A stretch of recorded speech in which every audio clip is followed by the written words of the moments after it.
दोस्तों, क्रेजी मेडी इन्फो में आप सभी लोगों का स्वागत है। मैं हूं आपका दोस्त आशीष। आज मैं एक नई मेडिसिन इन्फॉर्मेटिव वीडियो लेके आया हूं। आज का जो हमारा टॉपिक है किसी दवाई के ऊपर नहीं है।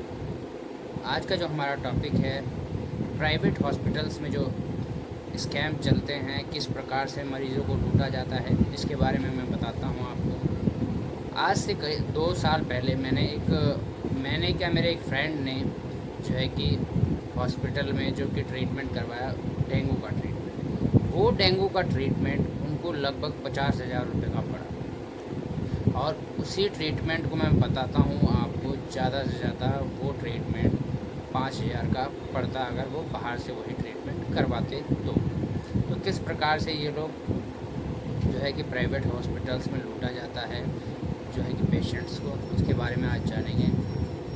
और इसका कंपैरिजन भी करेंगे कि सरकारी हॉस्पिटल्स कैसे बेनिफिशियल हैं प्राइवेट अस्पतालों के मुकाबले।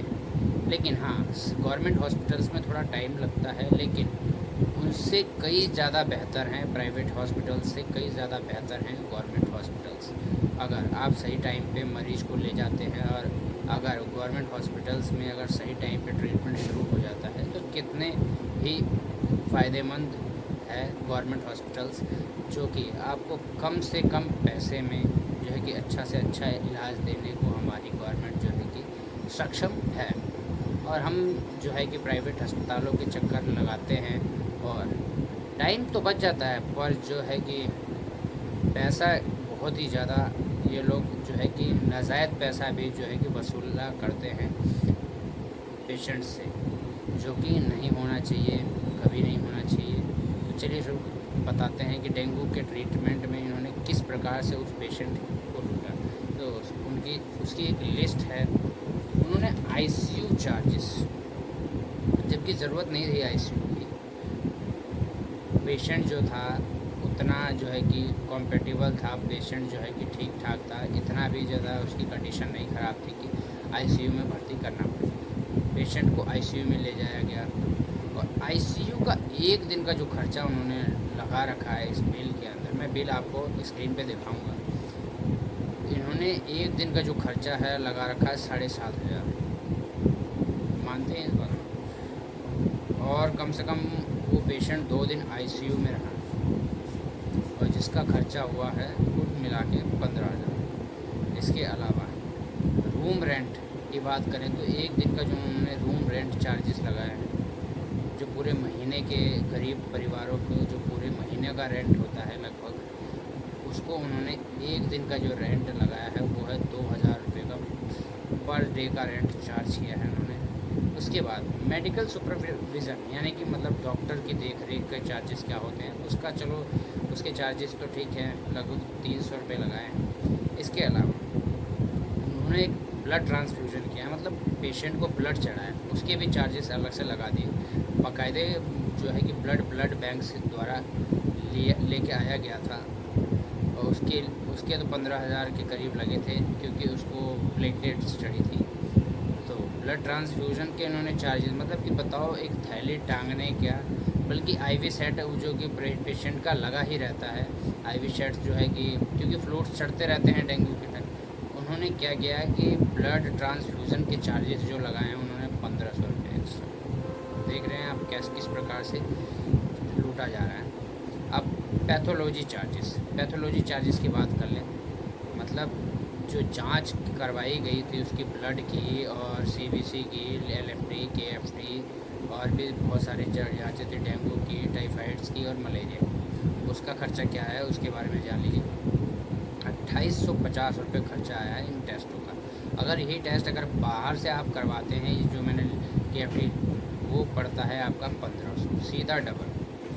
इन्होंने सीबीसी के सब टोटल चार्जेस इन्होंने 2,850 रुपये लगाए हैं, जिसके अंदर इन्होंने सीबीसी का जनरल चार्जेस है 150 रुपये, ब्लड ग्रुप 50 रुपये का ब्लड ग्रुप हो गया, एलएफटी 300 रुपये एलएफटी का जाता है, केएफटी 450, ठीक है। डेंगू और टाइफाइड सेरोलॉजी के 300 रुपये लगते हैं। और इस हिसाब से आप जान लीजिए मलेरिया के पैरासाइट्स जो जांच होती है उसके 100 रुपये। इस हिसाब से आप लगा लीजिए कि कितने रुपए हुए हैं और इन्होंने कितने चार्जेस किए हैं, 2,850, ठीक है।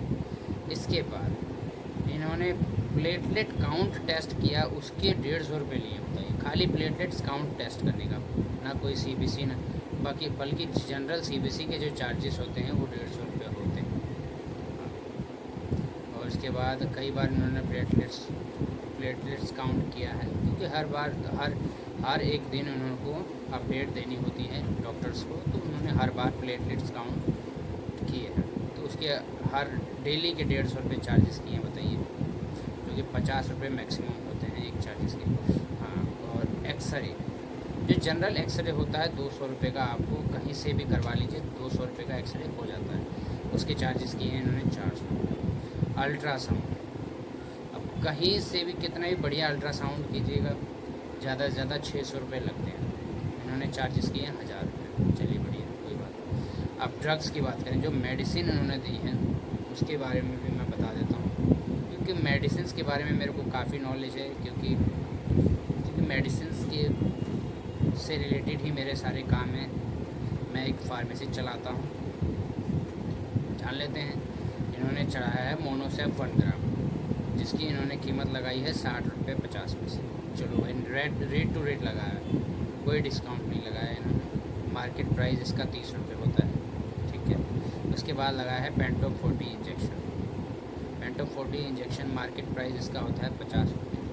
हम लोग मैक्सिमम इसको 35 रुपये का बेच देते हैं, ठीक है।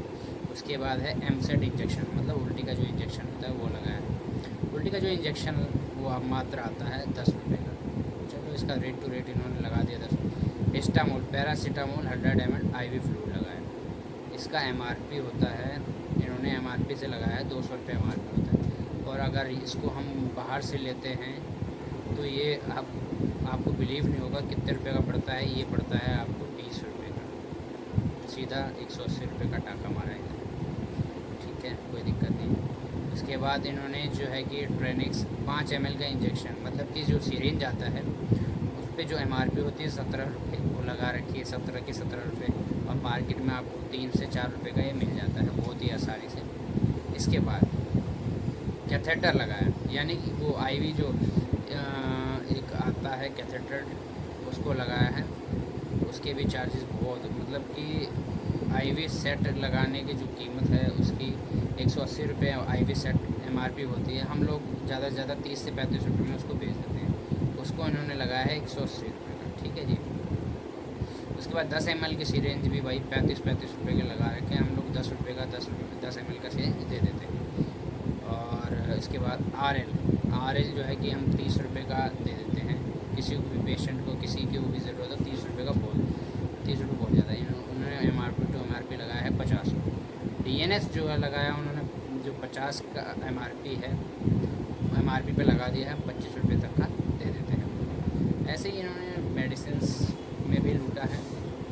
इसके अलावा और भी बताता हूँ मैं आपको, इस प्रकार से मेरे दोस्त को लूटा गया है। इसके अलावा इन्होंने कुछ एकोमोडेशन चार्जेस लगाए हैं, वो लगाया है कुछ 15,000 रुपये। वही रूम रेंट सब लगा के इन्होंने टोटल बिल बनाया है 35,905, मतलब 36,000 रुपये का मैक्सिमम बिल बना दिया है इन्होंने।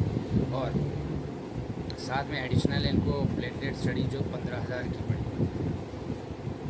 यही ट्रीटमेंट, सेम ट्रीटमेंट अगर आप गवर्नमेंट से करवाते हैं तो ज़्यादा से ज़्यादा जो ब्लड का कलेक्शन, जो ब्लड आपको या प्लेटलेट्स जो चढ़ती हैं वही उसी के चार्जेस लगते हैं, क्योंकि वो बाहर से लेके आने पड़ते हैं। बाकी किसी भी ट्रीटमेंट का कोई चार्जेस नहीं लगता है वहाँ पे। और प्लस जो कि food, room rent, ICU charges सब कुछ फ्री होता है।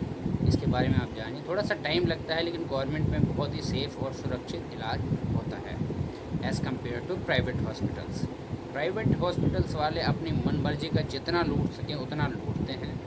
और ये आपने कई बार देखा होगा, कहीं पे भी आपने ट्रीटमेंट करवाया होगा किसी भी डॉक्टर से या MBBS डॉक्टर से, उनके चार्जेस यानी कि फ़ीस जो होती है 500 से 800, किसी की 2000, डर्मेटोलॉजिस्ट के पास चले जाओ तो 2000, कार्डियोलॉजिस्ट के पास चले जाओ तो उनकी 3-3 हज़ार रुपये फ़ीस होती है।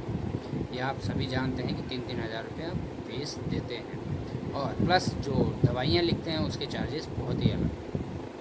भाई मैं तो यही कहना चाहूँगा कि डॉक्टर्स अगर कहीं किसी भी पेशेंट को दिखाते हैं तो मैं तो ये कहूँगा कि गवर्नमेंट हॉस्पिटल्स में दिखाएं। बहुत सारे हॉस्पिटल्स हैं हमारे दिल्ली में, हर पूरी ऑल ओवर इंडियाज़ में जो गवर्नमेंट हॉस्पिटल्स है, क्योंकि वहाँ पे एजुकेटेड जो हैं कि एमबीबीएस डॉक्टर्स बैठते हैं और प्रैक्टिशनर बैठते हैं। और यहाँ अपने जो प्राइवेट हॉस्पिटल्स हैं, मैं इतना नहीं कह सकता कि यहाँ गवर्नमेंट जो एमबीबीएस जो है कि क्वालिफाइड बैठते हैं या नहीं। और सावधान रहें, सतर्क रहें, लूट मार से बचें।